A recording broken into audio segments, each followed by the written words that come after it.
Une approche purement juridique, l'essor de l'Union européenne par rapport à la matière que nous sommes en train de traiter, les problèmes de l'euro, c'est un problème communautaire, va, n'est-ce pas, finalement être traité au niveau de ces institutions. S'il faut revoir, par exemple, ces pactes sur la croissance, au sein de l'Union européenne. Cela va passer par ces institutions, Blaise Pascal. Et comme vous savez, d'ailleurs, sur le plan du droit international, dans un traité, on émet des fois des réserves.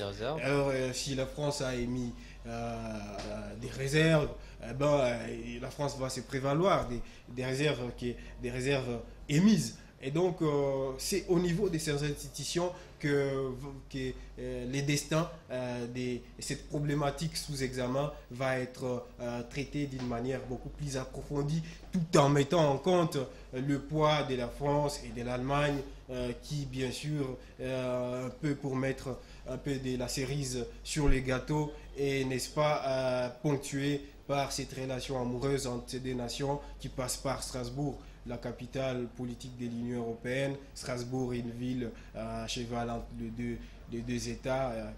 C'est un peu ça, Blaise Pascal. Et puis en plus, les relations franco-allemandes ne sont pas des relations qui sont de la dernière pluie, qui viennent de la dernière pluie.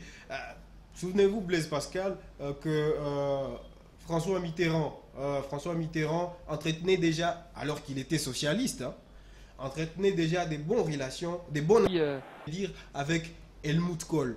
Helmut Kohl qui fit les chanceliers allemands